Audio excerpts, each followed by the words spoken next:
شما همچنان به ما گفتین که حقانی خیلی به امریکا نزدیک بود و روحی ضد امریکایی نداشت، درست؟ American commander, right? He was not an anti-American commander. Now, he was Haqqani, you know, he was...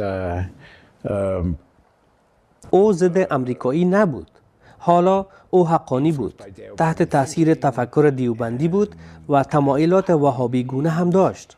و علاوه بر آنچه با پاکستانی ها و امریکایی ها می کرد، روابط بسیار نزدیکی هم با عرب ها داشت. از آنها پول می گرفت. جنگجو می پذیرفت و از این طریق هم پول می گرفت. و پول علاوه بر پرداخت معاش، امکان خرید سلاح را هم می داد. در پاکستان همیشه خرید سلاح آسان بود. ما گاهی وقتی از کارهای دیپلماتیک فارغ می شدیم، به دره آدم خیل می رفتیم و فقط برای تفریح. البته این را به سفارت نمی گفتیم. اما این کار را می کردیم. بنابراین شما به کوه شریک می کردین؟ به مردم که شریک نمی کردین؟ به کوه فقط به تپه. Not on the people, not on the... No, and not in the air.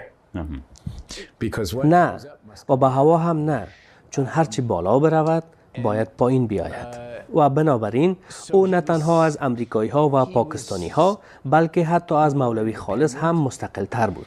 تا بیشتر فرماندهان دیگر واقعا وضعیتش بهتر از هر فرمانده دیگری بود، به استثنای مسعود. و مسعود طبعا وضعیت دشوارتری داشت چون چیزی دریافت نمی کرد. بنابراین در این جریان شوروی ها رفتند.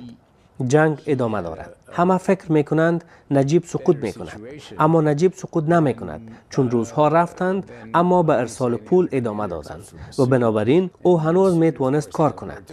دوستم هم متحدش بود.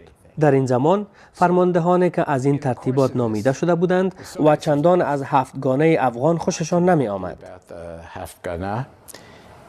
بله،